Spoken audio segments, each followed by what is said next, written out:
नमस्ते मंडळी. आपल्या सर्वांना नवरात्रीच्या हार्दिक शुभेच्छा.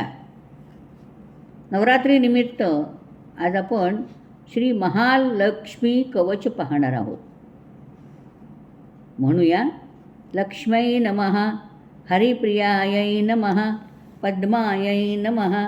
लक्ष्मै नमः, हरिप्रियायै नमः, पद्मायै नमः. श्री गणेशाय नमः. अस्य श्री महालक्ष्मी कवचमन्त्रस्य ब्रह्मा ऋषिः गायत्री छन्दः महालक्ष्मीर्देवता. महालक्ष्मीप्रीत्यर्थं जपे विनियोगः. इंद्र उवाच, समस्तकवचानां तु तेजस्वी कवचोत्तमम्. आत्मरक्षणारोग्यं सत्यं त्वं ब्रूहि गीष्पते. श्रीगुरुवाच, महालक्ष्म्यास्तु कवचं प्रवक्ष्यामि समासतः. चतुर्दशसु लोकेषु रहस्यं ब्रह्मणोदितं. ब्रह्मोवाच, शिरो मे विष्णुपत्नीञ्च ललाटं मृतोद्भवा. चक्षुषी सुविलासाक्षी श्रवणे सागराम्बुजा. घ्राणं पातु वरारोहा जिह्वाम् आन्नायरूपिणी. मुखं पातु महालक्ष्मी कण्ठं वैकुण्ठवासिनी. स्कन्धौ मे जानकी पातु भुजौ भार्गवनन्दिनी. बाहुद्रौ द्रविणौ पातौ करौ हरिवराङ्गना. वक्षः पातु च श्रीदेवी हृदयं हरिसुन्दरी. कुक्षिं च वैष्णवी पातु नाभिं भुवनमातृका.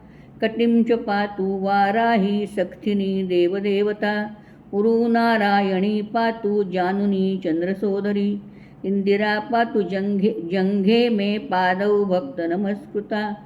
नखांस्ततेजस्विनी पातु सर्वाङ्गं करुणामयी. ब्रह्मणा लोकरक्षार्थं निर्मितं कवचं श्रियः. ये पठन्तु महात्मानस्ते च धन्या जगत्त्रये. कवचेनावृताङ्गानं जनानां जयदा सदा. मातेव सर्वसुखदा भवत्वं मरेश्वरी. भूयः सिद्धिमवाप्नोति पूर्वोक्तं ब्रह्मणा स्वयं. लक्ष्मीर्हरिप्रिया पद्मा एतन्नामत्रयं स्मरन्. नामत्रयमिदं जप्त्वा स याति परमां श्रियं. यः पठेत् स च धर्मात्मा सर्वान् कामान् अवाप्नुयात्. इति श्रीब्रह्मपुराणे इन्द्रोपदिष्टं श्रीमहालक्ष्मीकवचं सम्पूर्णं. लक्ष्मै नमः, हरिप्रियायै नमः, पद्मायै नमः. लक्ष्मै नमः, हरिप्रियायै नमः, पद्मायै नमः.